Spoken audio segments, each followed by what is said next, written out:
नमस्कार. पत्रकार हेमंत जोशी तुमचं मी ऑफ द रेकॉर्ड कार्यक्रमात मनापासून स्वागत करतो. मराठी माणूस कसा किंवा किती लाचार असू शकतो त्यावर असंख्य अनंत अनेक कित्येक उदाहरणं तुम्हाला देता येतील. म्हणजे एक उदाहरण तर मी तुम्हाला नेहमी देतो की आमच्या या मुंबईमध्ये मग तो लिंकिंग रोड असेल किंवा फोर्ट एरियातला फॅशन स्ट्रीट असेल किंवा अख्खा मोहम्मद अली रोड असेल किंवा मुंबईतल्या प्रत्येक लोकल स्टेशनच्या बाहेर म्हणजे ईस्ट वेस्ट दोन्ही बाजूला जे बहुसंख्य फेरीवाले असतात ते सारेच्या सारे त्यातले बहुसंख्य असंख्य अनंत जवळपास सारे पाक विचारांचे मुसलमान असतात. त्यांना आपल्या या राष्ट्राविषयी हिंदूविषयी किंवा महाराष्ट्राविषयी कवडीचंही काडीचंही प्रेम नाही, प्रेम नसतं.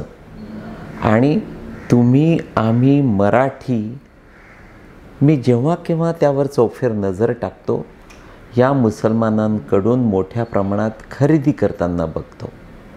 केवळ मराठीच नाहीत तर आपल्या या देशाच्या कानाकोपऱ्यातून जे हिंदू या मुंबईमध्ये खरेदीसाठी येतात किंवा याचे टुरिस्ट म्हणून येतात आणि जेव्हा खरेदीला बाहेर पडतात तेव्हा ते देखील या मुसलमान फेरीवाल्यांच्या किंवा जे मुसलमान विक्रेते आहेत तिथे जाऊन खरेदी करतात. मान खाली जाते. थोडक्यात काय तर मुसलमान असेल किंवा अमराठी आम्ही मराठी अत्यंत लाचार आहोत. कारण या साऱ्यांसमोर आम्ही विनाकारण पायघड्या घालतो आणि आपण मराठी आपापसात मात्र विनाकारण एकमेकांशी हेवे दावे करतो, एकमेकांशी विनाकारण भांडत बसतो. मित्रांनो, अगदी अलीकडे मी सुरतला गेलो होतो. महाराष्ट्राची बॉर्डर क्रॉस केल्यानंतर म्हणजे अगदी मनोर सोडल्यानंतर मी एका ठिकाणी थांबलो तेव्हा दोन मुसलमान आपापसामध्ये एकमेकांशी उर्दूमध्ये नाही, हिंदीत नाही तर गुजरातीमध्ये बोलत होते. थोडक्यात काय तर गुजरातच्या कानाकोपऱ्यात घरात भलेही तुमची बोलीभाषा मातृभाषा मराठी असेल, हिंदी असेल, उर्दू असेल, बंगाली असेल किंवा अन्य कुठलीही भाषा असेल, पण जेव्हा केव्हा तुम्ही या गुजरातमध्ये बाहेर पडता तेव्हा सारे एकमेकांशी अस्खलित गुजराती बोलत असतात. आपण मराठी या लाचारीतून कधी बाहेर पडणार आहोत? गुजरातमध्ये जर राहायचं असेल, तिथे जर तुम्हाला नोकरी व्यवसाय काही करायचं असेल तर तिथे कंपल्सरी प्रामुख्यानं एकमेकांशी गुजरातीमध्ये बोलावंच लागतं. आपण मराठी मात्र केवळ लाचारी स्वीकारून मोकळे होतो. मी माझ्या मुलांना नेहमी सांगतो की माणसानं घरात शेळी आणि बाहेर वाघ असायला हवं. पण बहुसंख्य घरातली मुलं घरात वाघ आणि बाहेर शेळी असतात आणि नेमकं तेच आम्हा मराठी माणसाच्या स्वभावात आहे. आपण अमराठींसमोर, मुसलमानांसमोर, इतरांसमोर मराठी सोडून कोणत्याही माणसासमोर कमालीचे लाचार आहोत, गांडू आहोत, घाबरट आहोत, भित्र्या आहोत पद्धतीनं वागत असतो. वास्तविक हे अमराठी किंवा मुसलमान आपल्या जीवावर आम्हा मराठींच्या भरवशावर या महाराष्ट्राच्या खांद्यावर बंदूक ठेवून मोठे झाले आहेत, श्रीमंत झाले आहेत, पैसे मिळवत आहेत, आम्हाला आजही लुटताहेत, लुबाडताहेत, ओरबडताहेत. पण आम्ही मराठी मात्र त्यांना आमचं कुठलंही मराठी पण लादायला अजिबात तयार नाही. म्हणजे आपण जर घराबाहेर पडल्यानंतर या अमराठींशी मराठीतून बोललो तर तो एक प्रकारचा आपण कमीपणा किंवा अडाणीपणा आहे असं समजतो आणि घराबाहेर पडल्या पडल्या मोडक्या तोडक्या इंग्रजीतून किंवा भलत्याच हिंदीतून बोलायला सुरुवात करतो. पण अस्खलित मराठी येत असूनही आपण मराठीतून बोलायला तयार नाही. विशेषतः मला नागपूरकरांचा तर एवढा राग येतो की या नागपूरमधल्या प्रत्येक मराठी माणूस, विदर्भात देखील बऱ्याच ठिकाणी त्याच पद्धतीचं वातावरण आहे. घरात अस्खलित मराठी बोलणारे विदर्भातले, नागपूरमधले मराठी घराबाहेर पडल्यानंतर दोन मराठीसुद्धा एकमेकांशी हिंदीतून बोलतात. केवढी ही लाचारी. जर आपण मराठी आहोत तर आपल्याला त्याचा सार्थ अभिमान असला पाहिजे. ठीक आहे, राज्याबाहेर गेल्यानंतर, देशाबाहेर पडल्यानंतर जर आपण इंग्रजी किंवा हिंदीचा उपयोग करत असू तर ते योग्य आहे.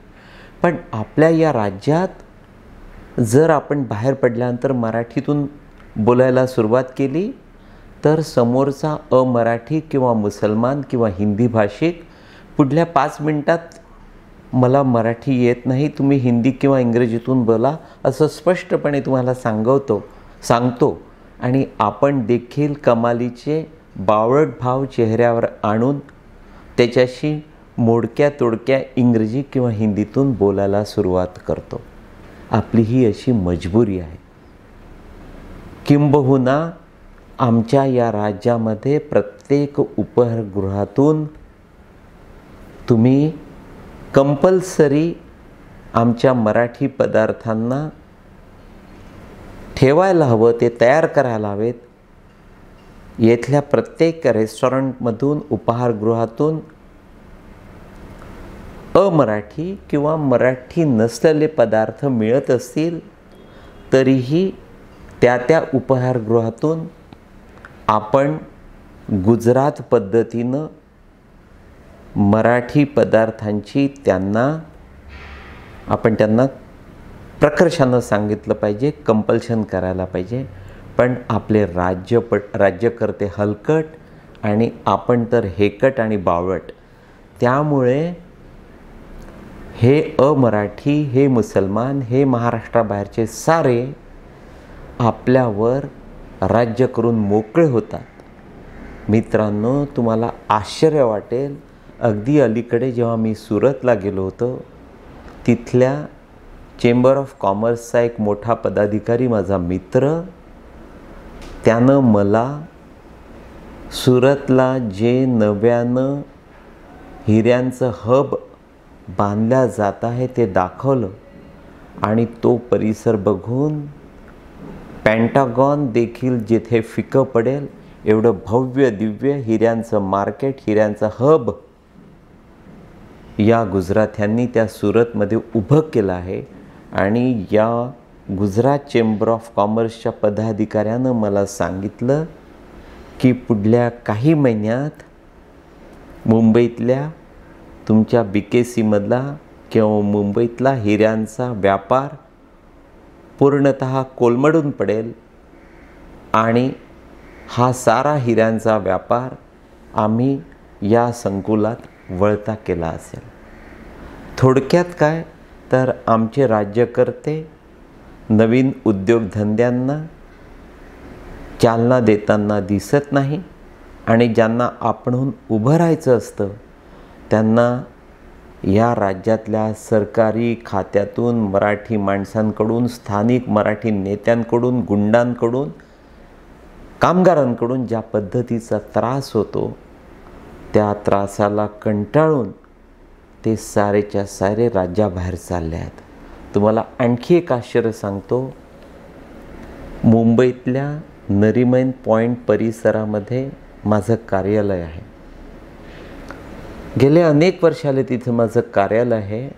तुम्हाला माहिती आहे की पूर्वी भारतातले, राज्यातले, मुंबईतले नामवंत उद्योगपतींचे कार्यालय या नरिमन पॉईंट परिसरात असायचे. पण आता हे अमराठी उद्योगपती, व्यापारी, बिझनेसमन या नरिमन पॉइंट परिसरातल्या इमारतीमध्ये अभावानं आढळतात, झपाट्यानं कमी होत चालले आहेत आणि या नरिमन पॉइंट परिसरातल्या प्रत्येक इमारतीत कोणत्या सरकारी अधिकाऱ्याचं, कोणत्या नेत्याचं, कोणत्या मंत्र्याचं, कोणत्या दलालांचं ऑफिस आहे त्याची यादी माझ्याकडे उपलब्ध आहे. थोडक्यात काय तर या राज्यातले जे लुबाडणारे, लुटणारे, हरामखोर, बदमाश नेते, अधिकारी, दलाल या राज्याला लुबाडत आहेत ते सारेच्या सारे नरिमन पॉइंट परिसरातल्या कार्यालयावर कब्जा करून बसले आहेत. त्यांनी हे सारे कार्यालय विकत घेतले आहेत आणि इथला जो घरंदाज, इथला जो नामवंत, या राज्याला पुढे नेणारा जो उद्योगपती होता तो आता राज्याबाहेर पडतो आहे, हे राज्य सोडून जातो आहे. थोडक्यात काय तर मराठी माणसाचं, मराठी राज्यकर्त्यांचं हे खूप मोठं अपयश आहे. आपली मान त्या अपयशातून खाली जायलाच हवी. अगदी घडलेला एक सत्य किस्सा सांगतो.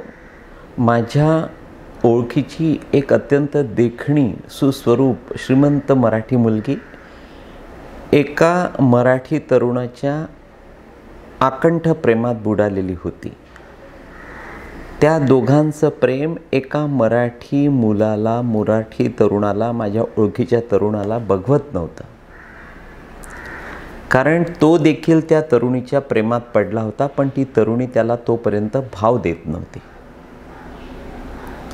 तू माझ्यावर प्रेम कर असं या अमराठी तरुणानं त्या मराठी तरुणीला कधीही थेट सांगितलं नाही.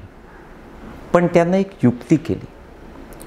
त्यानं तिला मोठ्या खुबीनं तिचा तो मराठी प्रियकर कसा नालायक आहे, बैलवेडा आहे, बेवडा आहे, बदमाश आहे, चंचल आहे, हे अनेक उदाहरणं देऊन, पुरावे देऊन पटवून दिलं. शेवटी त्या तरुणीला आपल्या प्रियकराचा मनापासून राग आला आणि तिनं त्या प्रियकराला सोडलं. पुढे ती आपसुकच या अमराठी तरुणाच्या प्रेमात पडली. आज ते दोघंही संसार करत आहेत. त्यांना 2 मुलं आहेत. मित्रांनो, आपल्या या राज्यात नेमकं तेच चाललं आहे. जे मुस्लिमांना, अमराठी मंडळींना या महाराष्ट्रात सातत्यानं घडायला पाहिजे तेच नेमकं घडलं आहे. आपण मराठींनी आधी राज्यातल्या बौद्धांचा दुस्वास केला, त्यांना दूर ठेवलं. त्या आपोआप आपल्यापासून मनानं दूर गेले. आजही त्यांच्यात आणि आपल्यात मोठी दरी आहे. आता तर मराठा आणि मराठेतर असा वाद विशेषतः मराठ्यांनी त्या आरक्षणाच्या मुद्द्यावरून उकरून काढला आणि आपल्या मागण्या ठेवल्या बाजूला. पण या दिवसामध्ये मराठा आणि मराठेतर असा वेगळाच वाद निर्माण झाला आहे. तिकडे जरांगे तर इकडे भुजबळ या पद्धतीचे नेते आपापसात भांडायला लागले आहेत आणि हे अत्यंत गंभीर आहे. थोडक्यात काय तर आपण मराठी आता आपापसात त्या आरक्षणाच्या मुद्द्यावरून एकमेकांशी एवढे गैरसमज करून बसलो आहोत की मला असं वाटते नजीकच्या काळात मराठा व्हर्सेस अमराठा किंवा मराठेतर ही दरी मिटण्याची अजिबात चिन्ह नाहीत.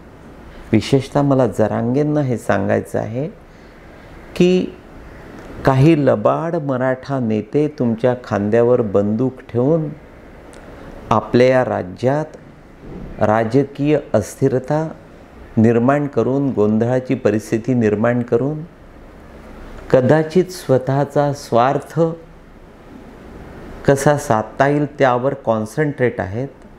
पण जरांगे, मी तुम्हाला अगदी बेंबीच्या देठापासून ओरडून सांगतो की आजता गायत ज्या नेत्यांनी केवळ मराठ्यांचं नेतृत्व केलं, मग ते विनायक मेटे असतील किंवा आणखी कोणी, कुठलाही मराठा नेता कधीही सत्तेच्या राजकारणात मोठा झाला नाही. अगदी आतून मोठ्या खुबीनं ज्यांनी मराठ्यांसाठी, मराठ्यांच्या भल्यासाठी राजकारण केलं, पण उघड आम्ही केवळ मराठ्यांचे नेते अशी भूमिका घेतली नाही, ते मात्र शरद पवारहून मोठे झाले. जरांगे, तुमची ही चूक होते आहे.